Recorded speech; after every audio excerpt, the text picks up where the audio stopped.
เริ่ม เริ่มออมแล้วเริ่มออมเขา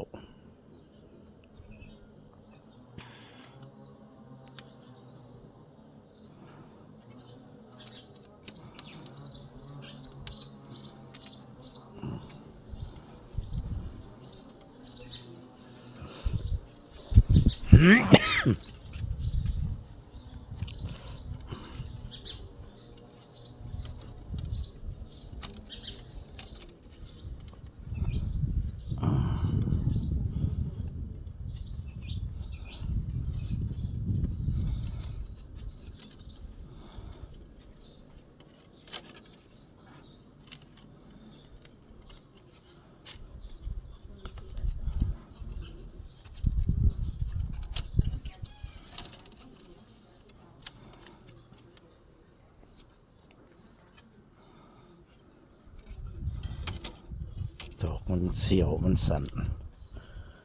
ต่อไม้เรื่อยๆมันสิทิมก็เสียดายมัน ค่าแขนค่าอย่างนี้ก็เอามาสานเราก็ใช้วิธีต่อไปเรื่อยๆ ตอกตอม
ออมเขาจักหน่อย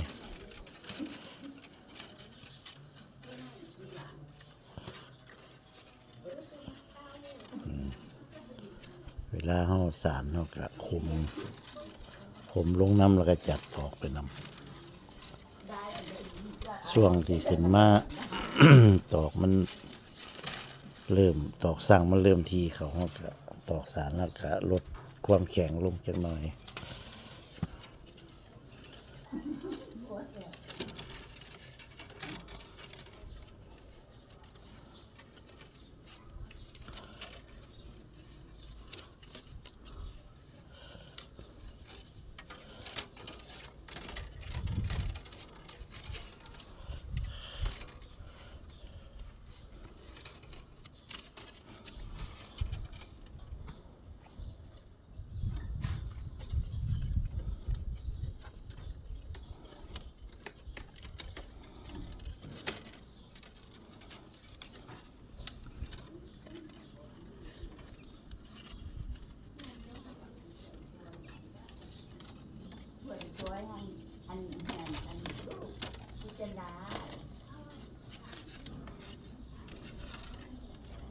เนี่ยเขาซื้ออัน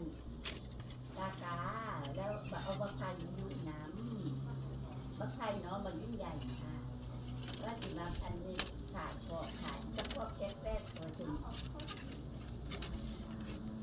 ข้างบ สบาย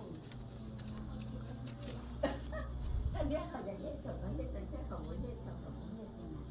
เขาสนุกได้น้อยแล้วเขาไม่เล่นมันใจหมดเลยคือว่าตาเอาไว้เขาก็ตาที่นั่นเป็นกระดูกมันหักรู้ขนาดนี้ดีๆคนหักเสียประโยชน์มันรู้อันเติมตะแก่มันต้องบอกที่ทางเขาบอกแต่ยังเนี่ยเขาห้องดูทียายไปบ้านมาแล้วไปนอนแค่ยายลงไปเนี่ยเนี่ยเขาเอ็ดเลยเอ็ดขอบนั่นอันไล่ให้เขาไปเลยเขาห้องดูทีเป็นลูกสาวนี่ไงแล้วเขาบอกขาดขาดเขาขาด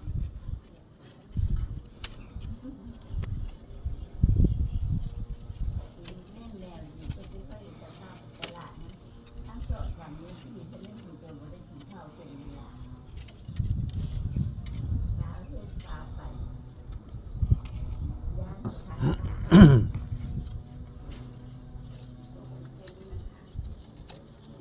ตอกสั่งมันสั่น เราขึ้นลายปัจจิมวนบ่ถึงตอกสั่งรุ่นเดียวกันกับหน่วยที่แล้วนี่เกือบบ่ถึงหน่วยที่แล้วนี่ก็ได้มวนนอน3บ่มวนนอน4บ่ถึง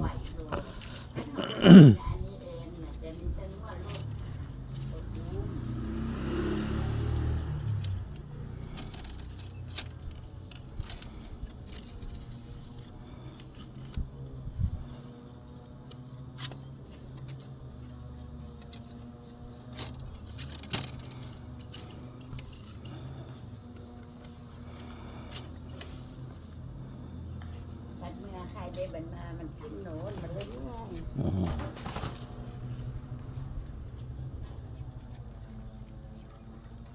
น้ำลายได้ก็ดีดูดีค่ะตัว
ตอกสารอยากอ่อนจักหน่อย คิดว่ามันสิพอดีมันก็เลยอยากอ่อนจักหน่อย แต่ว่าคันเฮาสิไปเราเอาซุ้มไม้มาใส่มันก็พอกระเทินแล้วมันสิใส่ตอกบ่เหลืออีกหลายเส้น เก็บเส้นคู่นี่ก็คิดว่าน่าสิพออยู่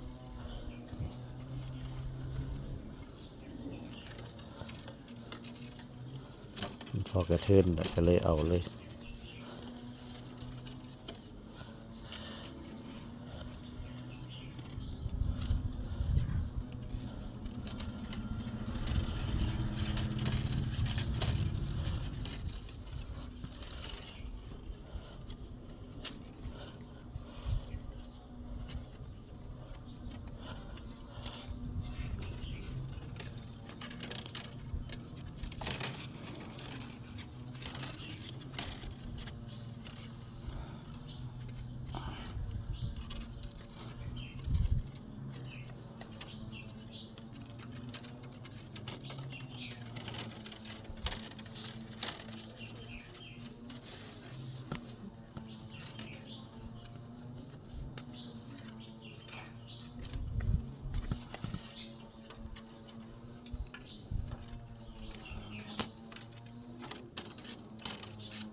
หมดตอก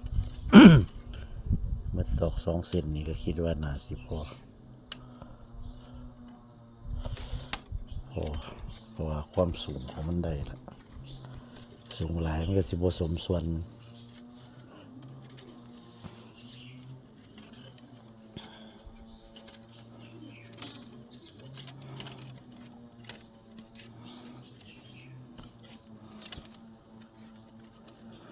แล้วก็สิเป็นไพ่กลมจาก2 รอบแล้วก็ม้วน